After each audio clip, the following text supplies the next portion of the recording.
All right, guys, super exciting day. Welcome back to the channel. We have this new digital dash cluster going into our 2021 Silverado Trail Boss. So let's get started.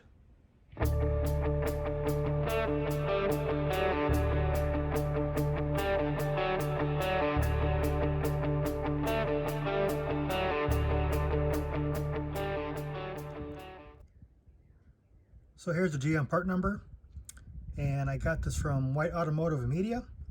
This is one of, I think, two outfits that does this type of work. The other one, I think, is infotainment.com, if I'm saying that right. Their solution, I think, is the same part number, but they have their own programming for it. Theirs, I think, is close to $1,000. White Automotive wanted $679 for this, a little bit for tax and shipping. I spent the extra $50 and I got a little bit of the extra programming that they offered, and we'll show that after we get the install done. All right, so we're in the truck now, and we obviously have a new dash, and it's basically going to be a swap. This is our stock kind of LT and up dash. Nothing really to see there. It's I think everyone here knows what that is. So this piece has to come up. These two pieces need to come away. I think there's a couple of screws here we got to take out. There's a bezel here with a couple of screws we got to take out, and then the actual unit itself. So from what I understand, this piece just kind of pops up. That wasn't so bad, just some clips here, no big deal. I'm going to put that off to the side. I see some screws up here, but we're going to go ahead and pry away at this a little bit here. I got a couple of trim tools.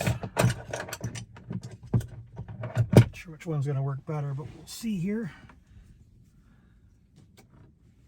Oh yeah, this just comes up really easy. You could probably use a screwdriver for this if you want. So again, just a couple of clips here. You don't need to take this all the way off. You can. There's a couple of screws back here if you want to do that, but just enough to get this bezel out of the way. And my understanding, we got to do the same thing here with this. Let's see what side works better here. In my case, it's kind of a chrome looking piece here.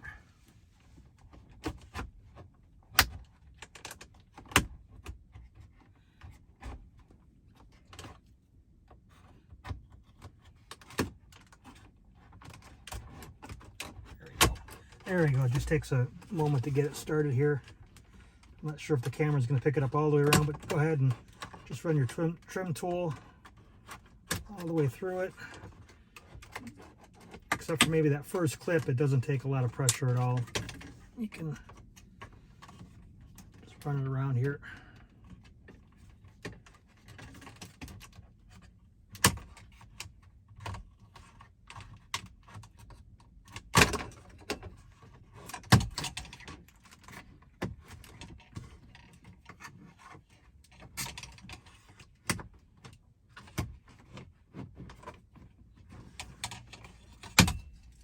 Okay, so there she is.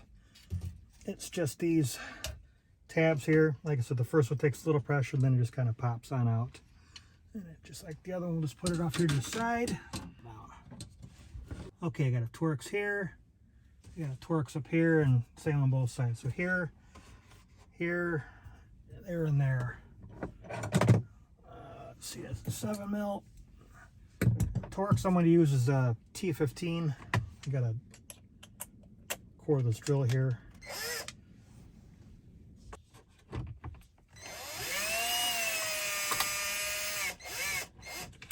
All right, pop these out, put them somewhere safe.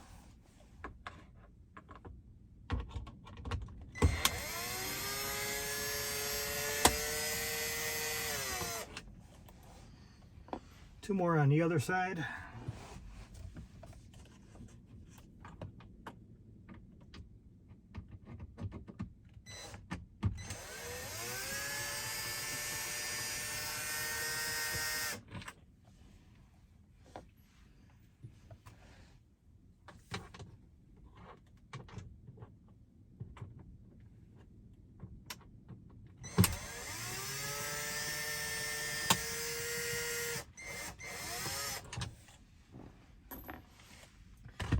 All right, once you get those out, this is supposed to just kind of come forward from what I understand. Let's see.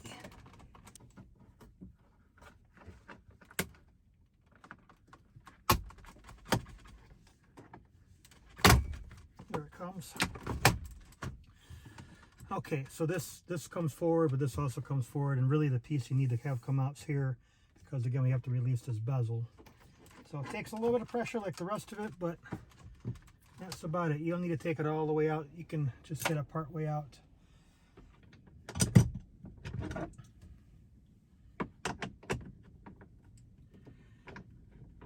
Okay, so what I did is I pulled out these, but this is for the actual dash, I think. I have to pull the bezel out, or these other bolts that are here in front of it, which just makes sense.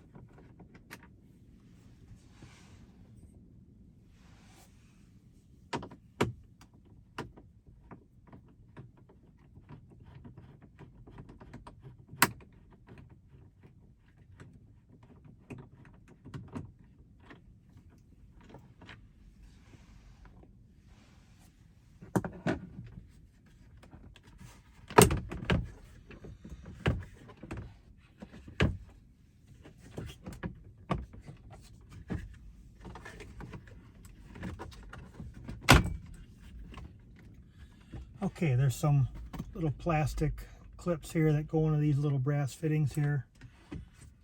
Now, depending on your model, I'm going to lower my steering wheel all the way. You may be able to take this shroud all the way out. And it looks like mine's got this piece of rubber down here that's going to stop me from taking this out without completely removing the steering wheel, and I'm not taking the steering wheel off. So there are two more, kind of hard to get to, and I'm sure the camera's not picking up, but two more of these 7mm down here we're going to have to get to, which are going to be a little fun. Again, not being able to take the shroud completely off, but that's okay. We'll manage. Let's see how far I can pull this out.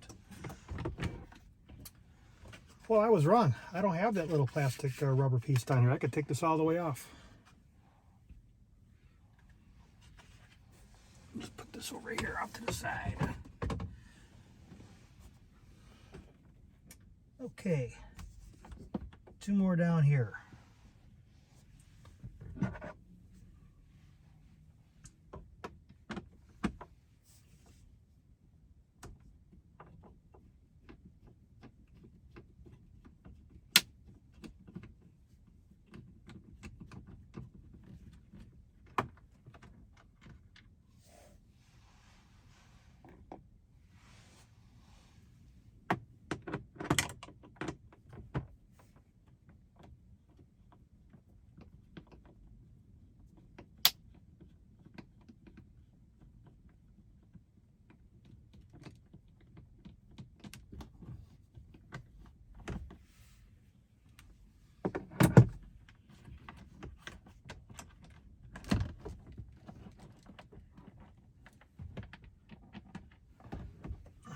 There we go, there's all four.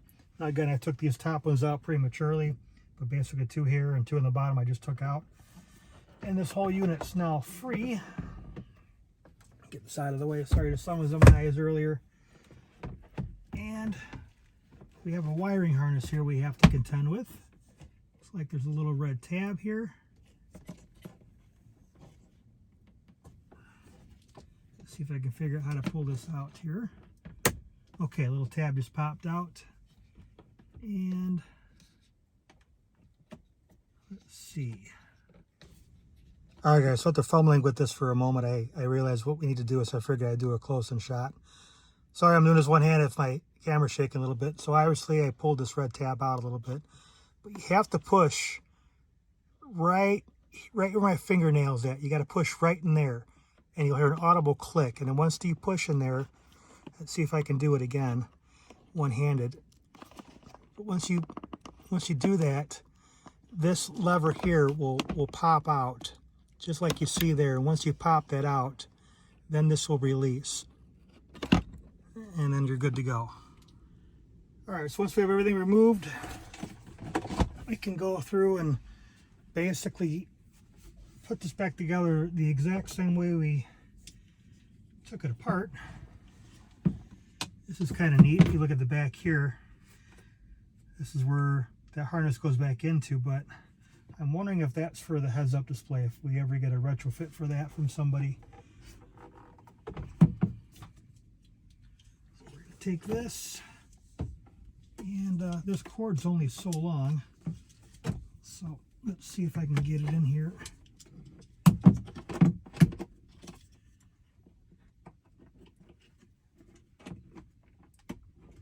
So when you push into this lever that we flipped, as you push in, that lever is going to flip back on its own.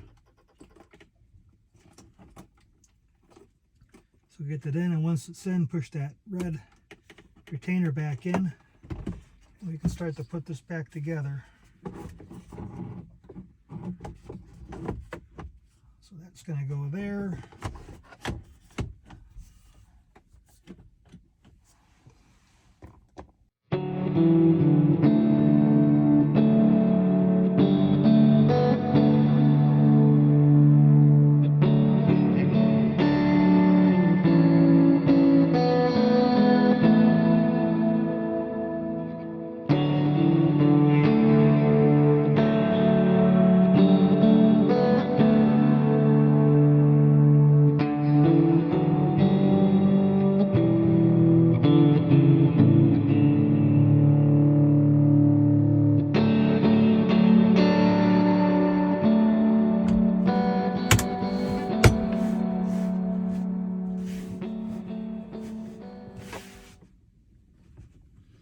Alright, everything feels pretty good. All the seams seem to line up real nicely. Let's go ahead and fire this thing up and see what it looks like.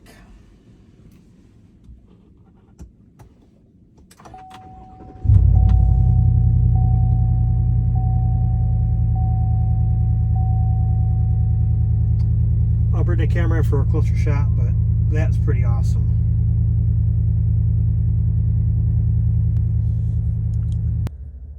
Alright, here's a close-up of the gauges. You have 4 digital gauges at the top now instead of the 4 analog, as well as the overall display looks a little different. And if you change the mode to tow haul mode, you'll see that gauge in the upper right changes from looks like battery to transmission temperature. Pretty helpful. And of course, if you do any of the other modes here, you get a little bit bigger display on that. Give that a sec to go back. And let's go ahead and go through and look at some of the other navigation. You have an information area, just like you did before, but again, it's a lot bigger and there's more added to it. Music as expected, nav if you have it, phone, and options. Now the display here, you can turn that speed sign off, and you'll see it turn off here, but you'll still see it on your home screen, but I don't think you're going to see it on your info screen. I'll show you that in a second. I'll go back. So info, we got fuel economy, timer, I'm not sure what you'd use that for, but there it is. Coolant temperature, this is I think an actual temperature, not sort of the normalized one you'd see up in the corner. This is kind of neat. So I'm going to turn my heated seat on, and you'll see that display here, and that apparently is taking away from my fuel economy. Not in any great number. There's 3 settings on heated seat, so high, medium, low, and then off. Probably another good one would be AC. Let me turn that on.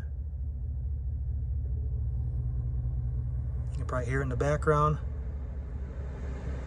Of course, that's taking a little bit of the fuel economy away. You would expect that, but that's kind of a neat screen. How you're doing on your fuel over the last 30 miles, I think it is. That's something you'll have to kind of figure out how that's and what that's telling me, but that's kind of a neat screen. Oil temperature is rising. I'm sitting here in idle. The sun's beating down, so I expect it to rise a little bit. Oil pressure, that's another new one. Here's a screen that kind of takes both of those and combines it into one. Could be kind of useful. Performance timer, 0 to 60. I have yet to try this. This truck has a 6.2. I'm actually looking forward to seeing how this works. Lap timer, don't think I'm going to the track anytime soon, but you have a lap timer. G-force. Engine hours. Now this was reset. I put 3 engine hours since I did this install. It was a little bit of a break here. I drove it all day today. But this will be set to 0. Fortunately, I only have a couple thousand miles, as you can see in the bottom there, so not a huge deal, but just so you know, it will reset your hours. Transmission fluid temperature, again, this is an actual and not kind of a normalized one you'd see in the top there. Trailer brake, that's what it was before. The 4-wheel drive is a nice big display, and if I put it, let's say I'm in 2-wheel now, I'll put it in 4-wheel. You'll see the indicator in the upper right change, and of course you have all 4 tires there. Processing, or turning green rather. Auto. And going back to 2-wheel. Actually set my parking brake. That was kind of neat. Blank page. Here we can change the options. So, oh, looks like I still have the speedometer sign here as well. So when you turn it off, it'll only turn it off in the upper corner. It won't turn off on your larger display here. Trip 1 and trip 2. Got some decent economy, I guess. I don't think those numbers are right. I think there's something that reset will have to work its way through, I think. Fuel range, same as before. Oil life. These are all kind of your standard screens that you had before, just a little bit bigger. And here we go.